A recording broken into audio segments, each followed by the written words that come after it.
Hey, it's the Profit Answer Man, Rocky Lalvani. If you're new to the podcast, check out my interview with Mike Michalowicz. It's episode number 2. If you want to hear about each chapter in the Profit First book, go back and listen to episodes 3 through 13. Episode 1 is the why and how. On the Profit Answer Man, we learn money mastery without all the complicated accounting mumbo-jumbo using a simple system. Your accountant is busy documenting your transactions and creating a rearview mirror of what happened. My guess is you don't even look at the reports they sent you. If you're like most business owners, you struggle with this, and it's not your fault. We aren't taught money in school, and accountants aren't taught how to be profitable. The Profit First system created by Mike Michalowicz works, and he certified me to help you implement the system in your business. Remember, the new equation is sales minus profit equals expenses. Let's face it, without cash flow, you can't pay your employees, buy needed materials, or pay your mortgage and support your family. I help you to do that and more, so you can focus on the parts of the business you love and receive the rewards for your labor and investment into your business.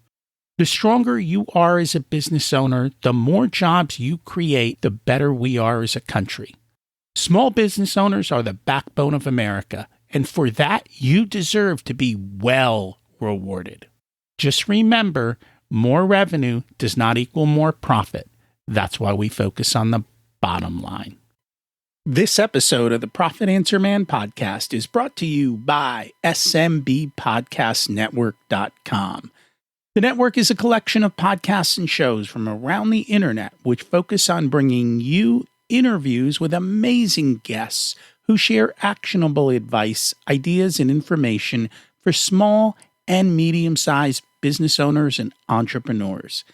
Visit www.smbpodcastnetwork.com to find more great shows and easily subscribe to be notified of new episodes. It's a great way to discover quality content. If you've discovered us via the network, then I hope you enjoy today's show and will consider subscribing directly so you never miss our episodes. Big news. We realize that we are not able to help every business and that many smaller ones can't justify our fees. And quite frankly, they're right. But they still need help. And that's why we are creating the Profit First Experience, a course that includes different levels of support and an upcoming community to focus on helping you to be more profitable. If you're interested in learning more, please use the link in the show notes to sign up to be notified when it launches and to secure the pre-launch special pricing. I am going to keep repeating myself. Your business should be a system, and we should be able to understand the math of your system. Then we put people into the business to run the systems, and you get the desired results. I know that sounds super easy, but it's not always so. The hardest part is creating the systems and figuring out the math. Once you do, it becomes easier. Think McDonald's. It works everywhere. And they can predict sales based on promotions and locations and traffic. The goal is for you to get closer to that. And that's our topic today. Some of the levers and factors that will help you get there and increase the value of your business. We don't need to exit the business, but a systemized business is exitable and worth more and more fun. All good reasons. Patrick Rogers is a serial entrepreneur and investor turned mentor. He has personally coached hundreds of CEOs and organizations and their employees as a sought-after industry expert, business mentor, and certified exit planning advisor. Through his Exitable business methodology, he helps CEOs transform their companies into highly profitable entities that are strategically positioned for a successful and profitable exit. Let's meet Patrick. Welcome to the Profit Answer Man, Patrick Rogers. It's great to have you join us today. Yeah, thanks, Rocky. It's great to be here. Can you share a little bit about yourself and your business? Yeah, absolutely. So I own a company, Exitable. And what we do is we help companies maximize the enterprise value of the company. We help them identify, maybe a target. Maybe they want to sell down the road. Maybe they don't. But, 5-10 years from now, identify what they want that target to be. And then we put together a plan of action for how do we achieve that. Maybe it's through more organic growth, organizational structure, team leadership, maybe even acquisitions, and overall value is really how to maximize the value of that company to hit whatever target we want to hit. And there are a lot of different levers, and we'll talk a little bit about that today. Absolutely. So I know one of the things you do with your clients, though, is talk a lot about Profit First. How did you learn about Profit First? I ran into it a long time ago, so about 8 years ago when I was doing some coaching, and I got referred to a CPA who was a Profit First CPA, and she turned me on to the book.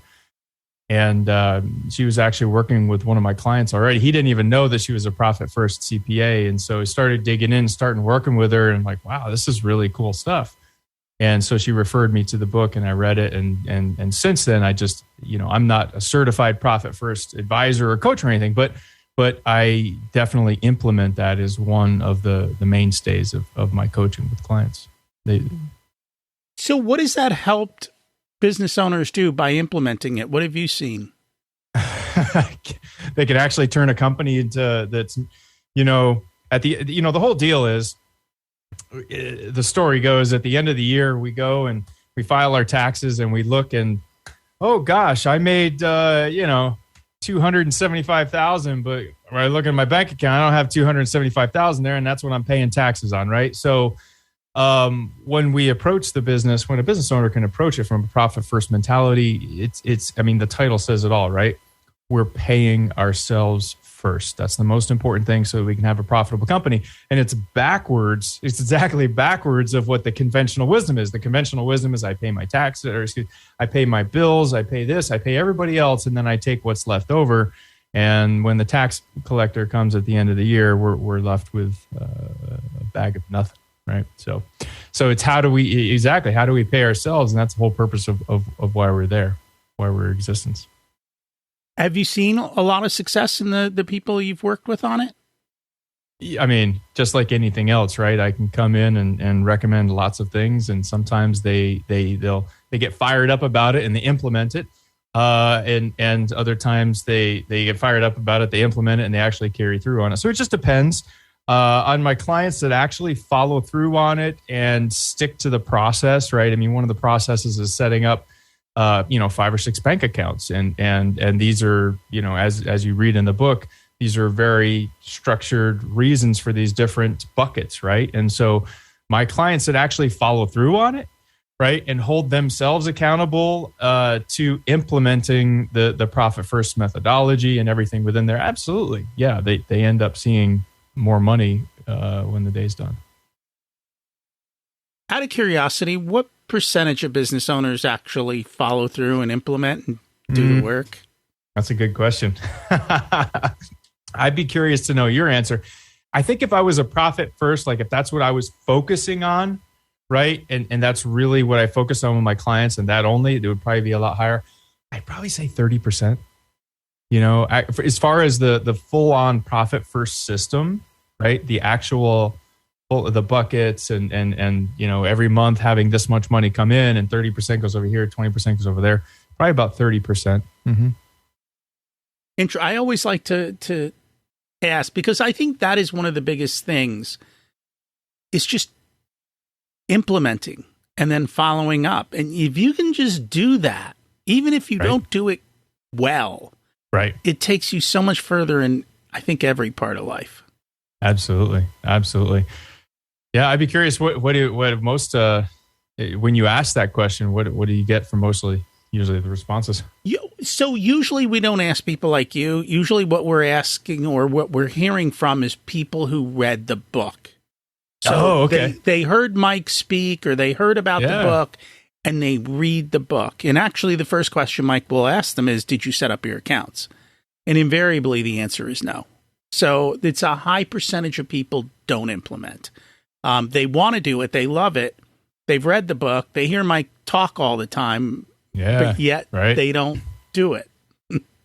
So that's why I asked. That's funny. Yeah, no, you bet. Makes sense. Which kind of begs the next question. What's the biggest factor in determining whether a company will be successful? Now that is that has a lot of levers. That has a lot of levers. And it depends a lot too on where you're talking about the cycle of the company, right? Because if we kind of dive in, right, I work with companies all they're ranging from 150, 200,000 a year up to 50 million, right? So what determines whether a company is successful or not depends on really where they are in the stage, right? If it's a company who's under $1 million, what's going to determine whether or not they're going to be successful is, are they willing to stick to one product, focused on one product, focus or service, focused on one target market, focused on one platform with one message, and just drive it to crazy, right? Depending on the business model, right? But having your flagship and just taking and driving it, right? And do they have the ability to do that? And then as they start approaching $1 million, are they then the things that'll stop people once they get to $1 million or $1.5 million is, are they organized? Do they have a system in place, or is the owner intricately involved?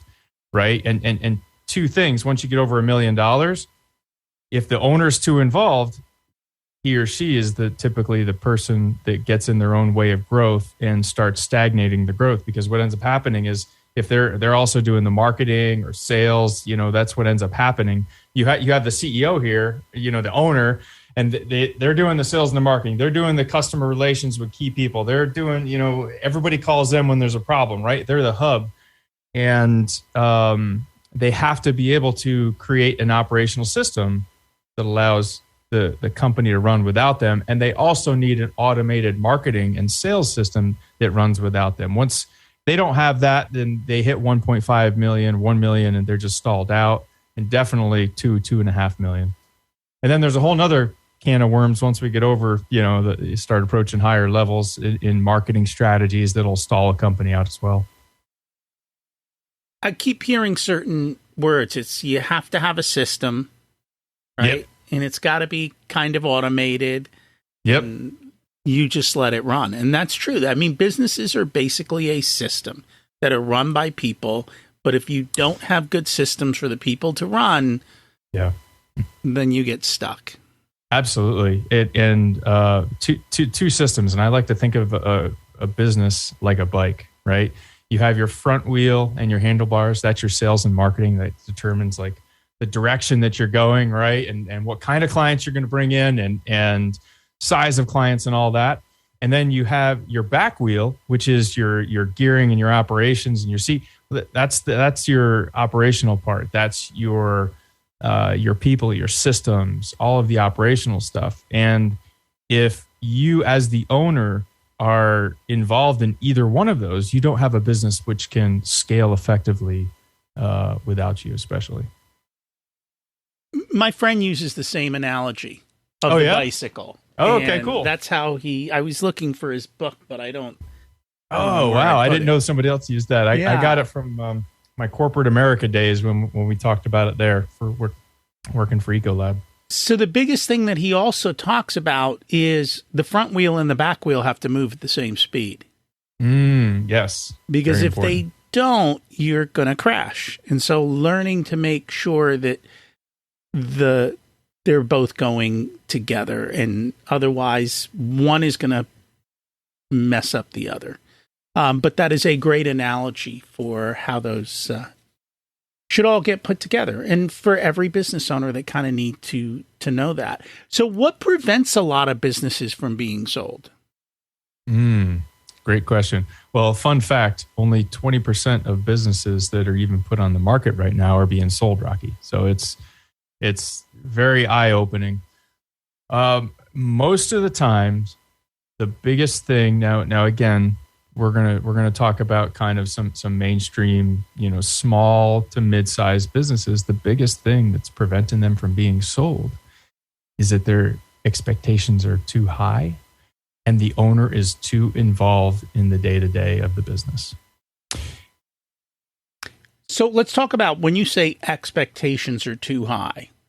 What are reasonable expectations? Price expectations, right? Yeah. So it's your baby, right? It's like your house. You have an emotional pride and ego attached to it. And hey, I think I should get $5 million for my business. The guy down the street sold his for $6 million, so I know I can at least get $5 million. Well, when you actually dig into the business, it's not. It's maybe 2, whatever, right? So they go off of, there's a lot of pride and ego around that. They put in their 30 years of blood, sweat, and tears. And when they find out that their business is worth much, much less than what they think they should get for it, they don't believe it, first of all. And then they go and list it for sale and it does nothing because there's lots of brokers out there that'll take a listing that's overpriced.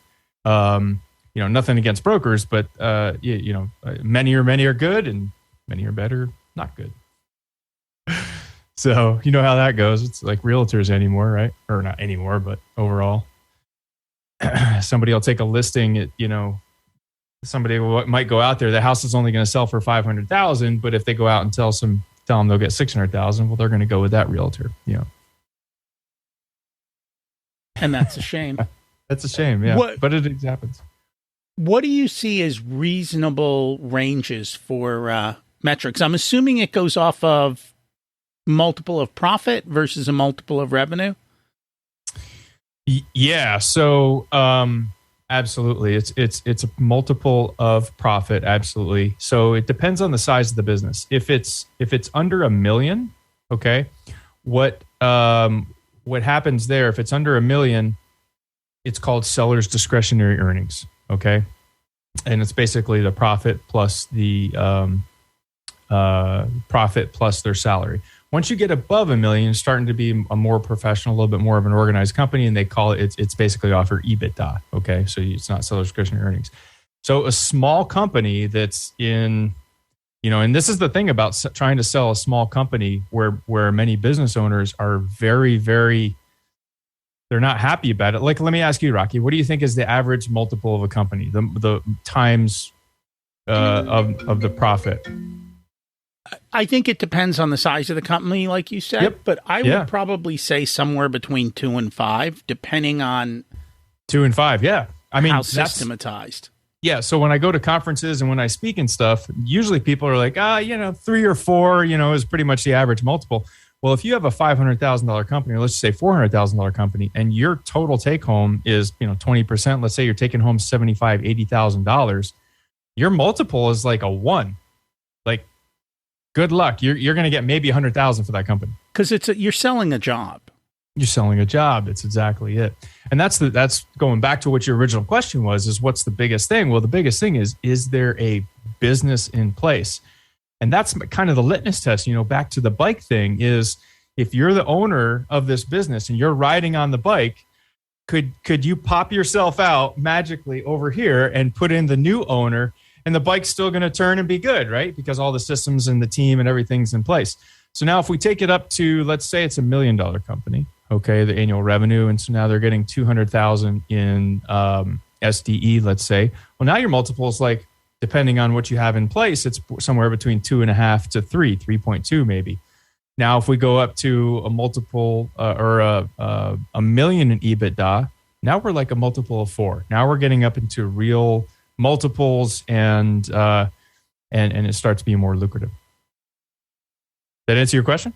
It answers my question. Yeah, it gives us a range. I've always been shocked at how low multiples are for small businesses and how high multiples are for those companies that are listed on the stock exchange. Because it's almost impossible to ever make money there. I'm like, this is a no-brainer. Small business is where there's great value. Absolutely. And, it varies by industry too, not only by size, but you take it a step further. Once you start getting up into like 5 million EBITDA, well, now your multiples are up around 5. right? It's just that you have a more professional organization. There's less risk, and it's all related to risk, right? It's just like any other investment. And so once you start, another thing to bring up too is the multiples also depend on the kind of acquisition. If you have something that is very special compared to your competitors, maybe you have IP that nobody else has, maybe you have some kind of a method for doing your service or business that nobody else has. Once you start doing that, the financial multiples are kind of out the window. And typically you could be looking, instead of a multiple of 5 via financials, you might be looking at a multiple of 8, 10, 15, depending on what you have in your possession. And what makes you special. That's what it all comes down to. What makes you special? So you talked about 8 different value factors in businesses. Can you share what they are? And let's dig through a little bit. Yeah. So, one is, again, directly related to profit first is your financial performance. All things around financials. Do you have accurate records over the last X amount? Do you have your balance sheets? Are you doing all of that in accordance with GAAP practices? Are you having, if you're over $10 million, are you having it audited by a third party company? Is everything lining up as they would expect from a financial performance standpoint? The next one is kind of your unique selling proposition. How differentiated are you in the marketplace, right? If I took your logo, you went to your website and just slapped on your competitor's logo and everything was the same, well, you're not really different. Some people will say, oh, well, my unique selling proposition is I'm in a business for 30 years and blah, blah, blah, and we're the best there is. And, well, that's not really a value differentiator. So how differentiated are you? Another one is something we call the Switzerland structure. And the whole concept here is how reliant on things within your company are you? So how reliant on any one customer? If you have any one customer that comprises more than 15% of your annual revenue, well, that's a risk, right? That's a risk, because the owner is if I lose that client, that's maybe, whatever it is, let's say it's 30%, there's 30% vanished overnight, right? So how reliant on any key clients, how reliant on any vendors you have. And then the other is how reliant on any key employees are you, right? And if you are reliant on these people, then the other part of it is, what do we have in place to secure that, right? Do we have employee long-term agreements in place? Do we have contracts with these customers, right? Things that kind of provide that air of security. Another is recurring revenue, and this one's very interesting for profit first side of things, because from a cash flow standpoint, and this is also the difference between building enterprise value and just cash flow. $1 of sales revenue that comes from something that you have to continually sell, right? Let's say you're an HVAC company that sells, you just respond to emergencies, right? And you sell $250 every time you go out, and that's your average ticket. But you don't have any contracts in place. You don't have any recurring revenue. So contrast that. Let's say the companies make the exact amount every year. Maybe they're a $5 million company. If this company over here has all recurring revenue and this company over here has none, which is very possible in an HVAC company, these people just have, that's their business model. This one will be worth not twice, but almost twice as much. Recurring revenue is very, very powerful. A dollar of recurring revenue is almost worth twice as much of a dollar of non-recurring revenue that you have to resell. Have you heard that one before? I know the value of recurring revenue. I have not heard someone put a multiple to it. Yeah. It's like 1.8. It's not quite 2, but it's up there. It's when I first learned about it, I couldn't. It makes sense though, right? Because now it's secure. You don't have to go out and do sales and marketing and have all those other variables that go into getting it back. So, Growth potential is another driver. What is the future for the company? What does the marketplace hold geographically for where their given locations are? Can they expand? Do they have expansion opportunity? And is there a history of growth? It kind of goes a little bit hand in hand with financial performance too, but is there a history of growth in place? The other is a net promoter score, NPS score. The companies that are actually going out there and getting an NPS score are doing very well. And, the other one is another one to talk about is the hub. Oh, go ahead. Can you explain the net promoter score? Yeah, absolutely. So net promoter score is one of the most valuable feedback systems out there. And I love it because it's so short and it's so easy. And that's why people are more likely to fill it out. And basically a net promoter score, it asks one question. It asks, if you were to, would you refer us to friends and family or colleagues or, whatever it actually says. And from that, there's an equation. Basically, it takes the number of promoters and number of detractors, minuses it out, and then basically from there it determines the actual net promoter score. Do most companies actually do that survey? Yeah, the world-class companies, the companies that want to improve. Yeah, absolutely. Yeah. Okay. Most companies that before I work with them, no, no, absolutely not. Most companies are not doing any kind of feedback, but if we're going to do feedback, the net promoter score is the most powerful because when you, it's what people, specifically private equity companies, and that's kind of what we're talking about, right? If you take a $2 million company, we want to grow it and sell it. Most of the people buying today are private equity. A significant amount, depends on the industry. It's funny because we always get these surveys after I deal with a customer service rep. Yeah. They always ask me to judge the rep. They never ask me to judge the company. They're missing this golden opportunity. Wow. Yeah, totally. Very interesting. I don't think leadership wants to know it's their fault. No, absolutely not. Continue on with the other factors. Well, the hub, it's something we call hub and spoke, right? If is the owner the hub? If you look at a wheel, right? Is the owner sitting on top of the bike, enjoying what's going on, or is the owner the hub of the back wheel? And again, that's the person who maybe is the primary salesperson. He still has a lot of he or she still has key relationships, overseeing everything. And one of the litmus tests there is if you go and you take a swath of the company's 10 largest customers, does the owner have a relationship with them? And ideally, the answer would be no, they don't. He doesn't even know them, ideally. That makes sense. So one of the things we talked about is you get all your metrics fine. You get everything kind of running appropriately. But then there's the biggest issue. People. And it's a struggle, I think, for every business owner is to find and retain good people. And then it's also an issue of making sure that the people are in line with your values and your vision. So I'd love to hear your thoughts on that and how you help people with that. Yeah, great question. So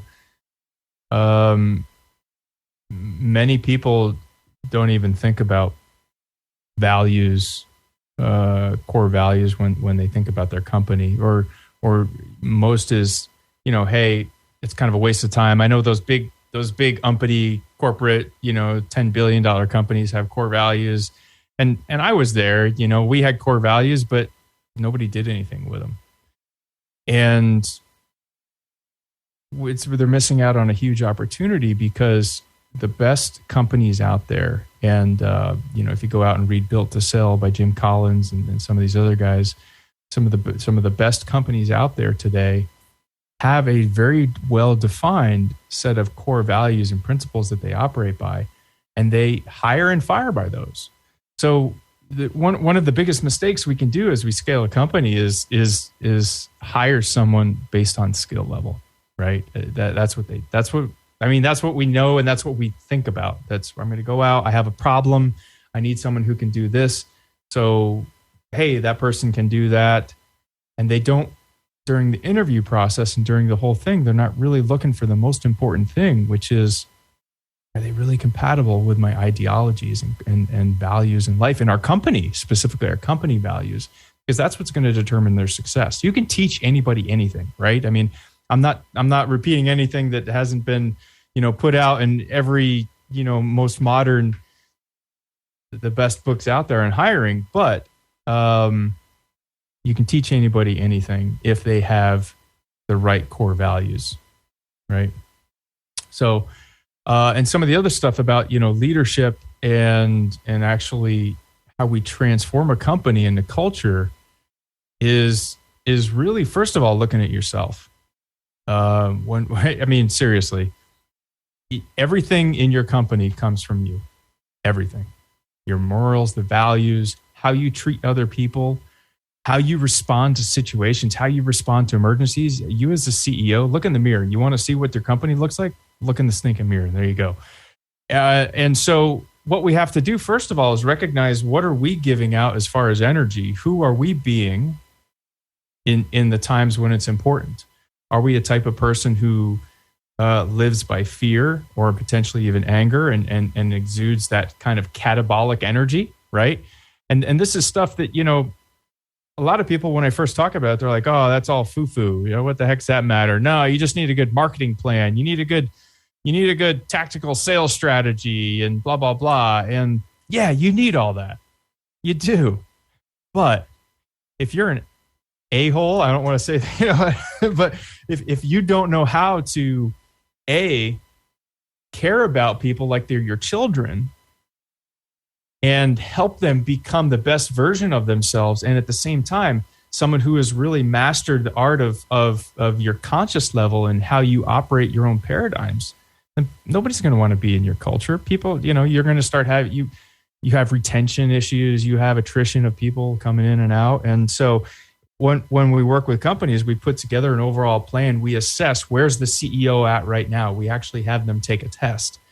And it analyzes their cognitive behavior analysis, and then we their energy, and then we work on a plan on raising that. And then through the CEO, we then look at everybody in their leadership team, and this continues to funnel down. And when the day is done, you have a team of people, employees who are more motivated than you are to come to work and engage in the business.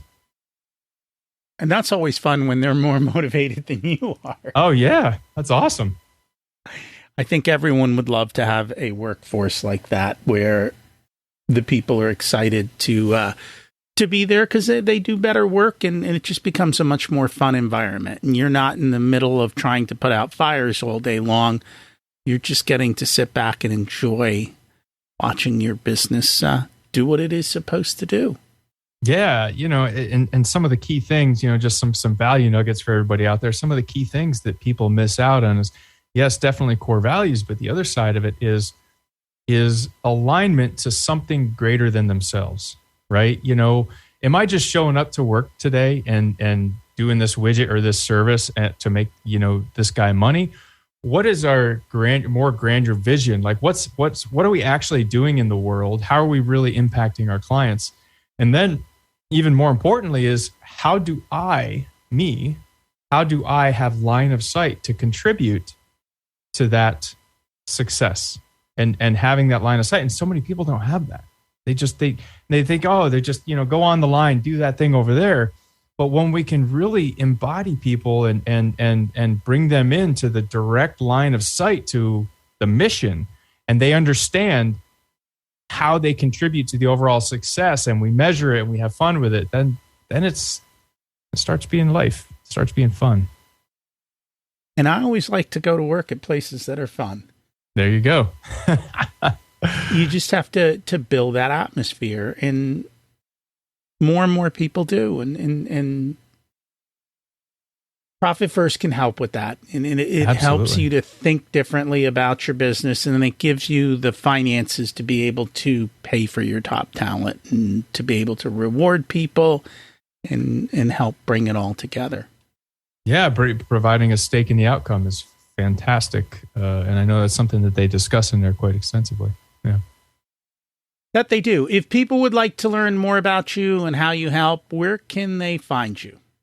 Yeah, thanks, Rocky. My website is exitable.io.